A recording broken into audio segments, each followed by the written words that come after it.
You know, when you think about traditional learning, especially in like a classroom setting, there's always this expectation of extreme intellectual rigor. Right, yeah. Like you memorize the rules, you study the formulas, you decode all the underlying grammar structure, Mm. and then eventually you're supposedly ready to actually use the skill in the real world.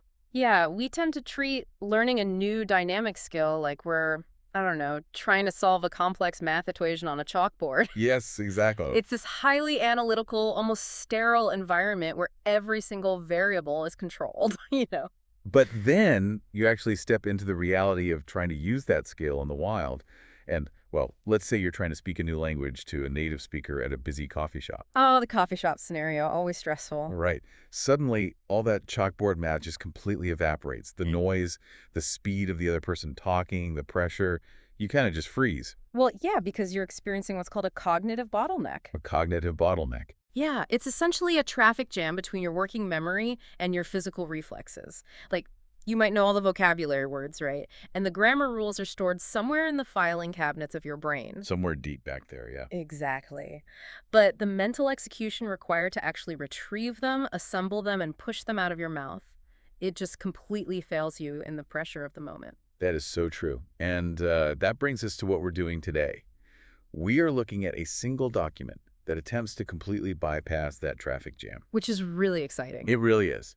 So welcome to today's deep dive. We're looking at a script from day 5 of a 30-day language learning program. It's called English Decoded. And, you know, on the surface, it looks deceptively simple. It's basically just a transcript of 2 instructors leading a guided practice session of 99 everyday sentences. Right. But our mission today isn't just to, like, read through an English lesson.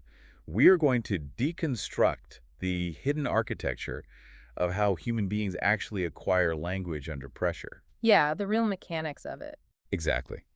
We're going to explore this highly specific kind of counterintuitive technique called shadowing. And we'll analyze what this curated list of 99 supposedly essential everyday sentences reveals about, the anxieties and priorities of modern daily life. Because the choices made by the creators of this curriculum, um, they're incredibly deliberate. Over. They provide this fascinating window into what it actually takes to survive, function, and connect in the modern world. It goes way beyond just stringing verbs and nouns together. Okay, let's unpack this. Because if you have ever struggled to learn a new skill, whether you're trying to pick up a new language or learn a complex coding framework or even like master public speaking, this deep dive holds a blueprint for building immediate practical confidence. Yeah, and to really understand how that blueprint works, we have to start with the methodology they deploy right at the top of the Oh, document. shadowing thing. Right. Before we even look at the content of what they're teaching, we have to understand the mechanics of how they are forcing the learner to absorb it. So the method is called shadowing. And in the source script, the instructors, David and Emma, they define it very clearly for the listener. Very clearly, yeah. They say, shadowing means you listen to a sentence and then you repeat it right after us, copying the rhythm, the stress, and the pronunciation as closely as you can. Right, so they're asking the learner to engage in a purely mimetic exercise. Mimetic, meaning Meaning you act entirely like a parrot. You aren't processing the deep meaning or the grammatical structure of the sentence. You are simply capturing sound waves and reflecting them back as quickly as possible. But okay, here is where I kind of have to push back a little on the specific instructions given in this script. Oh, how so? Well, because they explicitly tell the learner, and I quote, you don't need to translate anything in your head, just listen and repeat. Let your mouth get used to the sounds. Yeah, that's the core of it. But I have to question the logic of that. I mean, isn't understanding the exact, precise meaning of the words the entire point of speaking a language? I get why you'd say that. It seems completely paradoxical to tell a student to, stop trying to understand what they are saying. Yeah. It feels like telling someone they can learn to play a complicated, beautiful song on the guitar just by watching where my fingers go on the fretboard. Yeah. And just copying the placements without ever actually learning what the musical notes are or like how a C chord functions in music theory. Can it actually be effective to just turn off your brain and let your mouth get used to the sounds? What's fascinating here is that your guitar analogy is actually perfect for explaining the pedagogy, but you're looking at it from the perspective of a music theorist rather than a performing musician. Oh, interesting. Right. If you want to play a song fluidly on a stage in front of a live audience, pure muscle memory is exactly what you need. When this program tells you to bypass the mental translation, they are intentionally removing the heavy cognitive load that causes adult learners to stutter and panic. Wait, so by deliberately not thinking about the meaning, you actually free up processing power in your brain? Exactly. Think about the mental gymnastics of traditional language learning. Okay. You hear a foreign word. Your brain immediately searches its mental dictionary to translate it to your native tongue. Then you formulate a response in your native tongue. Right, and then you have to translate that back. Yes, you translate that concept back into the target language. Then you quickly run it through a mental checklist of grammar rules and verb conjugations. And only then do you send the signal to your mouth to speak. Wow, when you put it like that. By the time you've executed that entire sequence, the other person has already finished their coffee and walked away. Leaving you standing there with your mouth open, feeling completely incompetent? Precisely. Shadowing treats language not as an academic puzzle to be solved, but as a physical, rhythmic exercise for the mouth muscles. Just purely physical. Yeah, your vocal cords, your tongue, your lips, the soft palate, they're all physical, biological apparatuses. When you speak a new language, you're asking those muscles to move in micro sequences they have literally never moved in before.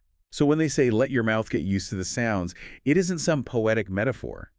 It is a literal, physiological instruction to train your biology. It is athletic conditioning for your face and throat. Athletic conditioning. I love that. Yeah, when you shadow these sentences, you aren't memorizing dictionary definitions. You are training your physical reflexes to produce the unique rhythm, the rise and fall of the pitch, and the stress of the language automatically. So you bypass the translation bottleneck entirely. Exactly. It is a philosophy of muscle memory over mind. Wow, okay. That completely reframes the whole exercise for me.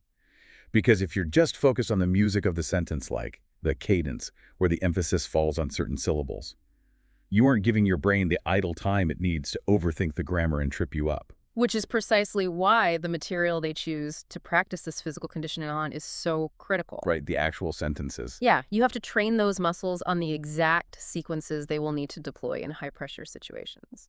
And that brings us perfectly to the actual 99 sentences. Because once you realize this method is all about building practical, immediate muscle memory, it makes perfect sense that the material they chose is highly pragmatic. Highly pragmatic. Yeah, like they aren't having the listener shadow Shakespearean sonnets or abstract philosophy here. No, they've curated a list grouped into very specific, highly recognizable, everyday topics. Right. The script breaks the 99 sentences down into 11 categories. They start with morning routines, and then they move into work and study, feelings and emotions, shopping, weather, travel, food and restaurants, friends and family, making plans, problems and solutions, and finally, opinions and agreement. If we connect this to the bigger picture, this list is essentially a survival taxonomy of the modern human experience. A survival taxonomy, that's a great way to put it. Well, just consider the old school textbook cliches we all grew up studying. Oh boy. Yeah, where's the library? The apple is red. My tailor is rich.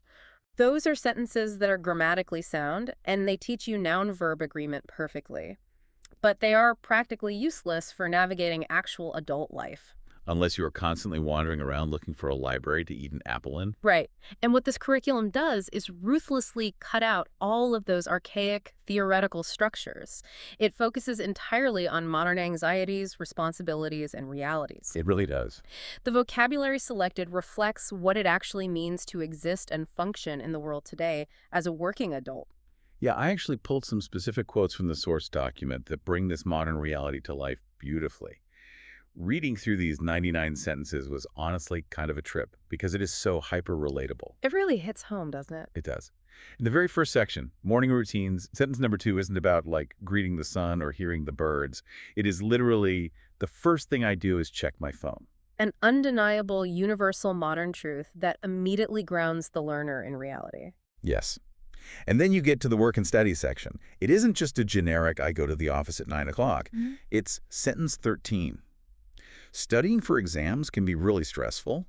In sentence 18, working from home has its own challenges. The nuance in a sentence like, working from home has its own challenges is just profound for a language learner. How so? Well, it acknowledges a massive contemporary shift in how global society operates post-pandemic, right? And it hands the learner the exact natural phrasing needed to express a very specific modern frustration to a colleague. Oh, speaking of frustrations, the problems and solutions section is where I actually laughed out loud at how perfectly it captures the daily grind. It's so accurate. We are learning how to ask a blacksmith to fix our carriage wheel here. Sentence 82 is, my laptop stopped working this morning. And sentence 85, I forgot my password again. It is brilliant in its sheer utility. I mean, we are literally learning how to complain about our failing technology. Yeah. Which, let's be honest, makes up a significant percentage of all modern workplace conversation. Oh, absolutely. But look at what that does for the psychological safety of the learner. What do you mean? If you are learning a language to participate in a globalized workforce, knowing how to seamlessly say, I forgot my password again, or something went wrong with the internet connection, which is sentence 88, by the way, is infinitely more valuable than knowing how to discuss the architecture of a local museum. That's a really good point. It immediately reduces the friction of daily existence. It allows you to participate in the shared human experience of being, well, annoyed by technology. Right. It frames language as a tool for immediate practical survival rather than this stiff academic pursuit. But, as I was reading through the script, I noticed something else happening just beneath the surface. The structure of it. Yeah, it's not just the topics themselves that are interesting. It's the distinct way the complexity of the ideas progresses throughout the 99 sentences. Yeah. There's a very real narrative arc here. Yes. The creators have engineered a very deliberate psychological journey from sentence 1 all the way to sentence 99. Let's trace that journey, actually, because the script starts incredibly small.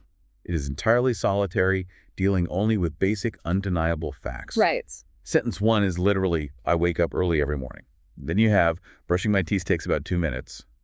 It's just you, alone in your bathroom, stating facts about your physical reality. It represents the lowest possible stakes for human communication. Yeah.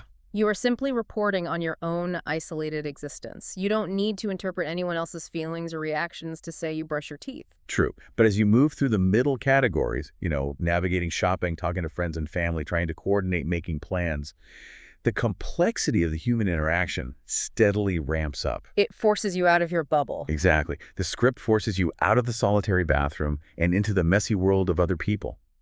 And by the time we hit the final category, opinions and agreement, the script is demanding serious emotional intelligence from the learner. It really is a leap. So what does this all mean? To me, it means the creators of this curriculum are doing a lot more than just teaching vocabulary. They are actively scaffolding the learner's social confidence. Scaffolding it. Okay, let's look closely at those final sentences to see how that scaffolding peaks. Sure. Sentence 97 is, I understand your point, but I still disagree. And the very last one, the culmination of the entire exercise, sentence 99, is, let's agree to disagree on this one. Those are heavy hitters for someone just learning a language. Seriously. What this curriculum recognizes is a fundamental truth about human connection. True fluency isn't just about successful transactional interactions, Right, like buying coffee. Right. It Yeah. isn't just successfully ordering a plate of pasta or asking a cashier for a smaller shirt size. True fluency is having the vocabulary and the confidence to navigate social friction. And navigating social friction requires so much more mental energy than a transaction. It requires empathy, cultural awareness, and boundary setting. Just think about the immense nuance required to say, I understand your point, but I still disagree. It's a lot to juggle. It is. You are validating the other person's reality, preventing the situation from escalating into an argument while firmly and politely standing your ground. And you're doing all of that in a language that is not your native tongue. That is incredibly empowering when you think about it. Going from the isolation of I brush my teeth to the complex boundary setting of let's agree to disagree in the span of a single practice session. That's quite a journey. It acknowledges that the learner isn't just like a passive tourist trying to find the train station.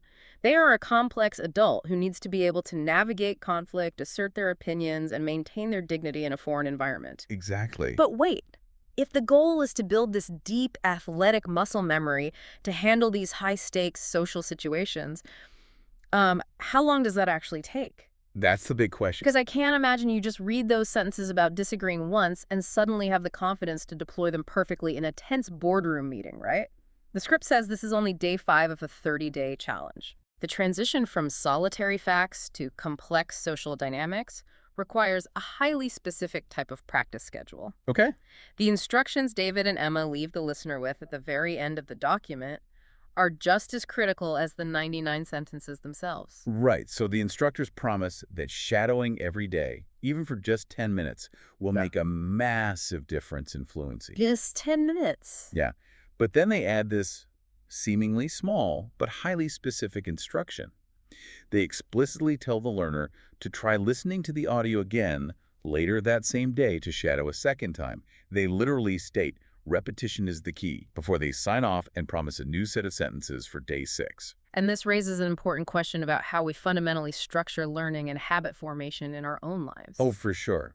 Because I have to admit, when I first read that, I thought about my own terrible learning habits. Oh, yeah. Oh, I am completely guilty of the cram session mentality. If I want to learn, say, a new video editing software or a coding language, I will binge a 5-hour tutorial on a Sunday afternoon, feel like an absolute genius, and then wonder why I can't remember a single line of syntax by Tuesday morning. Right. We often default to this idea that intensity equals progress. We think if we want to master something, we need to block out massive chunks of time and brute force the knowledge into our brain tissue. Yes, exactly. But this script is advocating for the exact opposite. Just 10 minutes. The brilliance of a program designed around just 10 minutes a day is that it prioritizes consistency over intensity. And that specific instruction to repeat the 10-minute exercise later in the same day is a highly deliberate neurobiological mechanism designed to interrupt what psychologists call the forgetting curve. The forgetting curve. Yeah. Because the brain naturally wants to dump new information to save space, right? Exactly. Think of learning a new skill like walking through a field of tall, wild grass. Okay, tall grass. You walk through it once in the morning for 10 minutes. The grass bends under your feet, leaving a faint trail. But grass is resilient. By noon, it springs right back up, erasing your path entirely. Ah, I see. That is the forgetting curve in action. The steepest drop-off in memory retention happens within the first 24 hours after exposure. So all those vocabulary words just spring back up and disappear into the weeds. Precisely. But if you walk that exact same path through the grass again that evening before it has fully recovered, you start to trample it. Oh, wow. You break the stalks. You start forming an actual dirt trail. By instructing the learner to shadow for 10 minutes in the morning and then do the exact same 10 minutes later that evening, you are catching the brain right as it is beginning to discard the information. You are forcing the neurons to fire together again, physically reinforcing those neural pathways. So walking the path twice for 10 minutes is fundamentally more effective at creating a permanent trail than, like, stomping around in the grass for 3 hours straight on a Sunday. Vastly more effective. It signals to your brain's long-term memory centers that this specific sequence of sounds and muscle movements is recurrent and therefore necessary for your daily survival. That makes so much sense. It moves the athletic conditioning of your mouth from short-term holding into long-term automatic storage. Here's where it gets really interesting, because this mechanic isn't just isolated to language learning.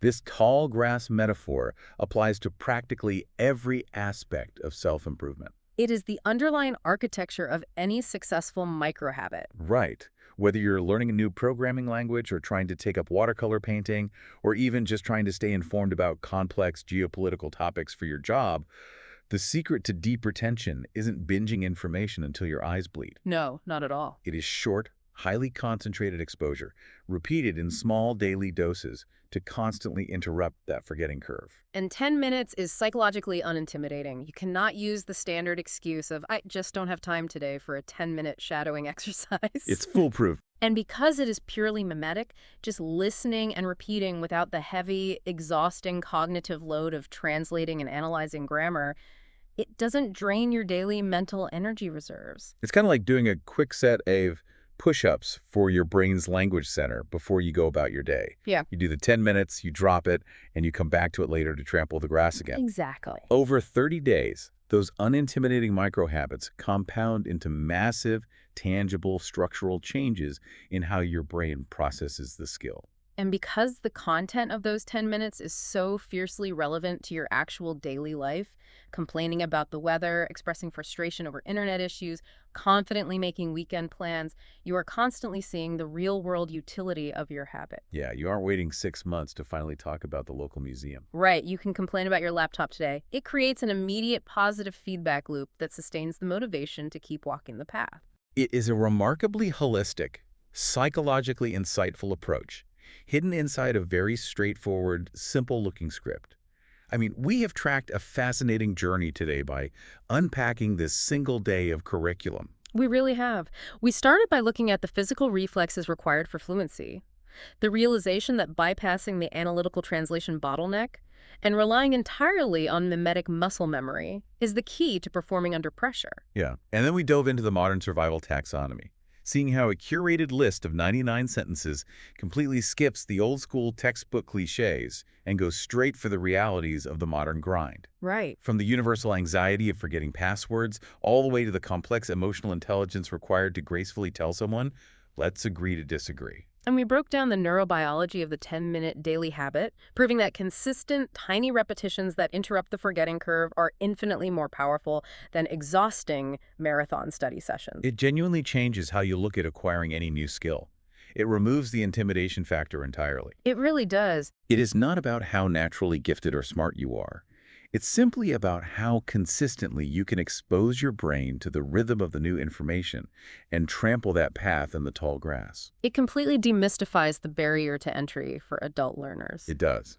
And as we wrap up today's deep dive into this source material, Yeah. we want to leave you with a final lingering thought, a question inspired by this curriculum, but aimed directly at you and your life right now. The document provided 99 sentences that supposedly encompass the breadth and depth of the modern daily human experience. Right. From waking up and checking a screen to working, complaining, and asserting boundaries. So if you had to write the 100 sentence, a single, perfectly natural sentence that best describes your specific, unfiltered daily reality right now to a total stranger, what would that sentence be? Yeah, what would it be? Would it be about your screen time, your commute? Maybe a hyper-specific modern joy or a deeply personal modern frustration? Think about it. Because whatever that sentence is, that is your true starting point for how you connect with the world. Such a great thought experiment. We'll leave you to chew on that. Thanks for joining us on this deep dive. We'll see you next time.